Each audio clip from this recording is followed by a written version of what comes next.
28শে ফেব্রুয়ারি একটি আশ্চর্যজনক জ্যোতির্বিদ্যা ঘটনা ঘটতে চলেছে।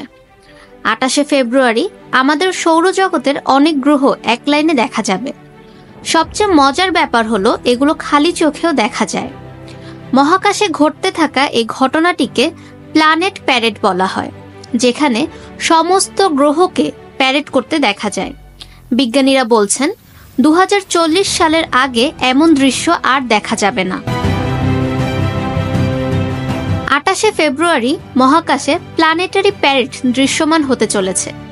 গ্রহের এই কুচকাওয়াজে একসঙ্গে 7টি গ্রহ দেখা যাবে।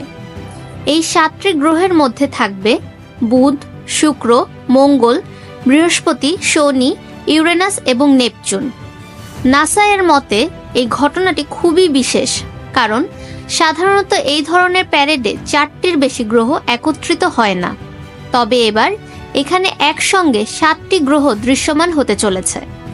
এর সাথে এই ঘটনাটি আরও অসাধারণ হয়ে ওঠে, কারণ খালি চোখে অনেক গ্রহ দেখা যায় যা আকাশে আলাদাভাবে জ্বলতে দেখা যাবে। space.com এর মতে আমাদের সৌরজগতের গ্রহগুলি সূর্যের চারপাশে মূলত আকাশের একটি লাইনে ঘোরে, যাকে গ্রহণ বলা হয়। এই কারণে গ্রহগুলি সর্বদা পৃথিবীর আকাশে একটি লাইনে উপস্থিত হয়। একে প্ল্যানেটারি প্যারেড বলা হয়।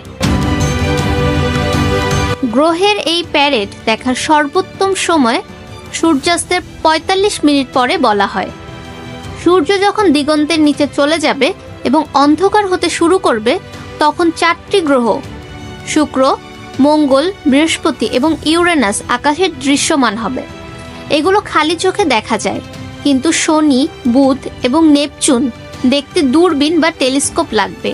এই গ্রহগুলো খালি চোখে দেখা যাবে না। সূর্যাস্তের পর শুক্রকে পশ্চিম দিকে দেখা যাবে।